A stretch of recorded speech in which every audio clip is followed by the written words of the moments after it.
नमस्कार. सहज आणि सोपे शिक्षण या यूट्यूब चॅनेलवर माझ्या सर्व बालविद्यार्थ्यांचं खूप खूप स्वागत आहे. आज आपल्याला 7th स्टँडर्ड सायन्स यातील चॅप्टर नंबर 9 हीट याचा सेकंड पार्ट बघायचा आहे. मागील पार्टमध्ये ट्रान्सफर ऑफ हीट याविषयी आपण माहिती घेतली आहे. ज्या विद्यार्थ्यांनी तो पार्ट बघितला नसेल त्यांनी तो बघून घ्यावा. आज आपल्याला modes of heat transfer, conduction, convection and radiation यावरील काही प्रयोगांद्वारे माहिती घ्यायची आहे. Conduction of heat. Apparatus, bars of stainless steel, aluminum and copper, a candle, a burner, pins, etc.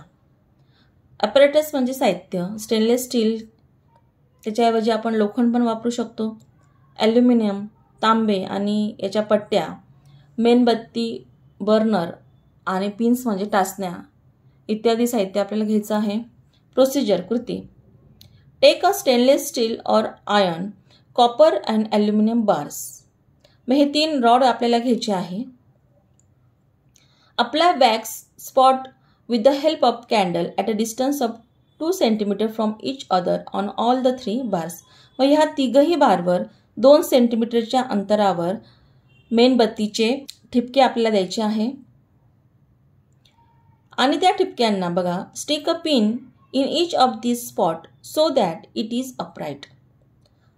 मग त्याचं जे हेड असतं ते त्या स्पॉटमध्ये आपल्याला किंवा त्या ठिपक्यामध्ये आपल्याला घुसवायचं आहे, जेणेकरून त्याचं टोक वरती राहणार आहे. Now insert the end of all 3 bars into the flame at the same time. Observe for a while. आता त्याची तिघही टोकं एकाच वेळी बर्नरच्या ज्योतीवर धरायचे आहेत. ऑब्झर्व फॉर अ व्हाईल, मग थोडा वेळ आपण निरीक्षण करायचं. What do you see? काय दिसते? From which bar do the pins start falling first? Why? कोणत्या पट्टीवरील टाचण्या लवकर पडू लागतात? का? Pins fall starting from the end near the burner.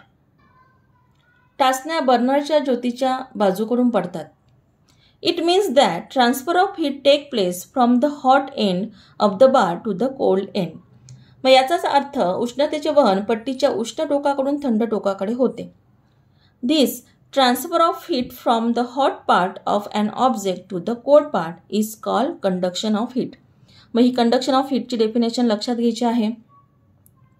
पदार्थाच्या उष्ण भागाकडून थंड भागाकडे होणाऱ्या उष्णतेच्या संक्रमणास उष्णतेचे वहन म्हणजेच कंडक्शन असे म्हणतात. The pins on the copper bar start falling first. तांब्याच्या पट्टीवरील टाचण्या सर्वात प्रथम पडत जातात. The pins on a steel bar fall comparatively late. लोखंडी पट्टीवरील टाचण्या त्या तुलनेत उशिरा पडतात. Heat is conducted quickly through copper. तांब्यातून उष्णता जलद वाहते. Conduction of heat through a substance depend on the property of that substance. मग उष्णतेचे पदार्थातील वहन त्या पदार्थाच्या गुणधर्मावर, त्याच्या प्रॉपर्टीवर अवलंबून असतात. That conduction of heat take place through a solid substance show that a medium is required for the conduction of heat. मग उष्णतेचे वहन होण्यासाठी मीडियम म्हणजे माध्यमाची गरज असते आणि कंडक्शन हे सॉलिड सबस्टन्समधून होतात. फक्त इथं सॉलिड दिले, लिक्विड किंवा गॅसियस सबस्टन्स दिलेले नाही. म्हणजेच याचा अर्थ की कंडक्शन फक्त सॉलिड सबस्टन्समधून होतं, हे लक्षात घ्यायचं आहे. Convection of heat. How does the transfer of heat take place through a liquid. मग उष्णतेचे संक्रमण द्रव पदार्थांमधून कसे होते? ॲपरेटस, साहित्य. A beaker, चंचुपात्र. पोटॅशियम परमॅग्नेटचे खडे घ्यायचे आहे. क्रिस्टल म्हणजे खडे. A burner, water, etcetera. Procedure, कृती. Take some water in a beaker. या बीकरमध्ये काही पाणी घ्यायचं आहे. Heat the beaker slowly on glass burner. मग ग्लास बर्नरवर हे बीकर हीट करायचं आहे. Drop a few crystal of potassium permanganate into the water. मग पोटॅशियम परमॅग्नेटचे काही क्रिस्टल इथे टाकायचे. Now wash the water in the beaker carefully. आता चंचुपात्रातील पाण्याकडे नीट लक्ष देऊन पहा. What do you see? काय दिसते? You will see streams of water going upward and coming back to the bottom. पाण्यात खालून वर व पुन्हा खाली येणारे प्रवाह दिसतील. Due to the potassium permanganate, these magenta colors stream can be identified easily. Potassium परमॅंगनीमुळे हे लाल जांभळे प्रवाह लगेच ओळखता येतील. When heating begins, the water near the bottom becomes warm and its density decreases. पाण्याला उष्णता देण्यास सुरुवात केल्यानंतर तळालगतचे पाणी गरम होते व त्याची घनता कमी होते. डेन्सिटी म्हणजे घनता, डिक्रीजेस कमी होते. As a result it moves upward and it replace by cold water coming from above. जिथे तळाला जास्त उष्णता मिळते आहे तेथील पाणी उष्णतेमुळे त्याची डेन्सिटी कमी होते आणि ते वर जातं आणि वरील पाणी खाली येतं. मग हे प्रवाह निर्माण होतात. As a result it moves upward and it replace by cold water coming from above. मग पाण्याला उष्णता देण्यास सुरुवात केल्यानंतर तळालगतचे पाणी गरम होते, त्याची घनता कमी होते, ते वरील भागाकडे जाते, त्याची जागा वरून थंड पाणी घेते, वरून येणारे थंड पाणी घेते. In this manner, heat is transferred by means of current. Current म्हणजेच प्रवाह. अशा प्रकारे उष्णतेचे संक्रमण प्रवाहांद्वारे होते.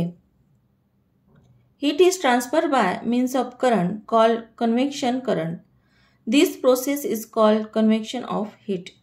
मग या क्रियेलाच उष्णतेचे अभिसरण असे म्हणतात. हे महत्त्वाचं आहे बघा. Convection can occur in liquid and gaseous substances. Convection need a medium. मग कन्व्हेक्शन फक्त लिक्विड आणि गॅसेस सबस्टन्सेसमध्येच होतं, सॉलिडमध्ये होत नाही. हे लक्षात घ्यायचं आहे. याला सुद्धा मीडियमची आवश्यकता असते. The relation between density and convection. मग डेन्सिटी आणि कन्व्हेक्शनमध्ये कोणतं रिलेशन आहे ते आपल्याला ह्या प्रयोगाद्वारे बघायचे. परीक्षेला ज्यावेळी प्रश्न येतात, ड्रॉ द फिगर, त्यावेळेला ही खालची जी हेडिंग असते ती येत असते. हे लक्षात ठेवायचं आहे. Apparatus, a test tube, a piece of ice, wire gauze, a burner, a candle. It is test tube, it is test tube holder, it is burner, wire gauze. Procedure: take some water in test tube. मग taste ट्यूबमध्ये काही पाणी घ्यायचं आहे म्हणजे परीक्षा नळीमध्ये. wrap a piece of ice in a wire gauze. मग स्टीलच्या जाळीमध्ये बर्फाचा एक तुकडा गुंडाळून परीक्षा नळी सोडायचा आहे. It will sink to the bottom. तो तळाला बुडणार आहे. Now using a test tube holder, hold the test tube at a slant as shown in the figure. मग आकृतीत दाखविल्याप्रमाणे चिमट्याने परीक्षा नळी पकडून तिरकी धरायची आहे. Stop heating when the water start boiling. जेव्हा पाणी उकळू लागेल तेव्हा उष्णता बंद करायची. The heat does not reach the bottom even though the upper part is heated. बघा, बर्नरने फक्त वरच्या भागाला उष्णता दिली, इथलं पाणी उकळतं, पण इथलं मात्र आहे तसंच आहे, बर्फ सुद्धा वितळत नाही. How does this happen? मग हे कसं घडलं? The density of water decreases due to of heating. मग येथील वरचं जे पाणी आहे उष्णतेमुळे पाण्याची घनता ही कमी होत असते. Therefore, it cannot sink and the process of convection does not occur. त्यामुळे पाणी खाली जाऊ शकत नाही आणि अभिसरण ही क्रिया घडत नाही. मग येथील पाण्याची डेन्सिटी ही कमी झाल्यामुळे, घनता कमी झाल्यामुळे ते मुळातच हलकं होतं खालील पाण्यापेक्षा. त्यामुळे ते गरम पाणी खाली येत नाही, ते वरतीच राहतं.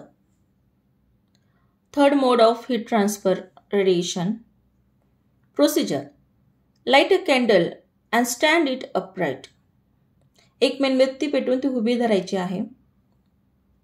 Hold your hands on its two sides at some distance from the candle. तिच्या दोन्ही बाजूंनी तळहात दूर धरायचे आहे. Bring them closer. हात थोडे थोडे जवळ न्यायचे. What do you feel? तुम्हाला काय जाणवेल? Have you warm yourself near the bonfire और in the morning sun in winter. तुम्ही शेकोटीजवळ, बोन फायर म्हणजे शेकोटी, किंवा सकाळी कोवळ्या उन्हात उभे राहिले आहात का?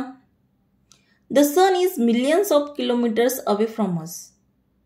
मग सूर्य आपल्यापासून लाखो किलोमीटर अंतरावर आहे.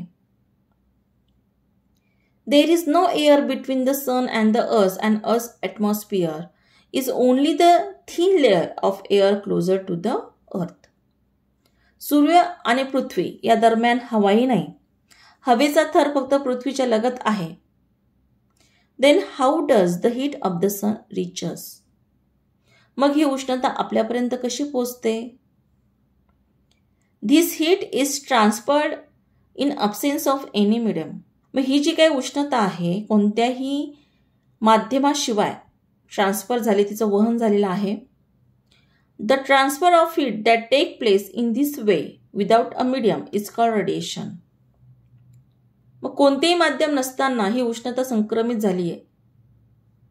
In the two example above heat reaches us mainly by radiation. मग वरील दोन्ही उदाहरणांमध्ये हीट ही रेडिएशनने आपल्यापर्यंत पोहोचलेली आहे. मग हे सेंटेन्स आहे, लक्षात ठेवायचं, दिस पासून तर रेडिएशनपर्यंत.